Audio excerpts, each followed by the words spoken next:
আমাদের যদি প্রতীক না থাকে তাহলে তো আমাদের পক্ষে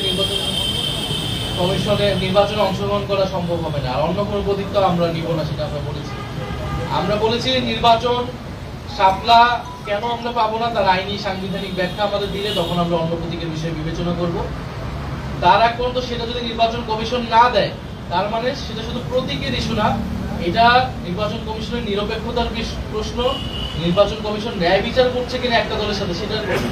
ফলে যেই নির্বাচন কমিশন আমাদের নিবন্ধন এবং প্রতীক বিষয়ে আমাদের সাথে ন্যায় বিচার করে না, তার অধীনে নির্বাচনে গিয়ে আমরা নিরপেক্ষতা এবং ন্যায় বিচার পাবো, সঠিক ফলাফল পাবো, সেটাও তো আমরা বিশ্বাস করতে পারছি।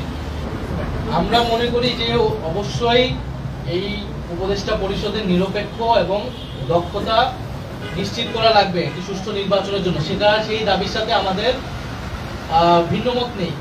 কিন্তু এই উপদেষ্টা পরিষদ পুরো পরিবর্তন করে তত্ত্বাবধায়ক সরকার নিয়ে আসায় এইটার আসলে সুযোগও নেই আইনগতভাবে, কারণ তত্ত্বাবধায়ক সরকারের বিষয়টাই পুরো জুলাই সনদের অধীনে আওতাভুক্ত আছে। যদি তত্ত্বাবধায়ক সরকার আপনি গণভোটের আগেই সেটাকে বাস্তবায়ন করতে চান তাহলে নির্বাচন কমিশনও পুনর্গঠন করতে হবে জুলাই সনদের আইন অনুযায়ী বা সেখানকার ঐক্যমত অনুযায়ী।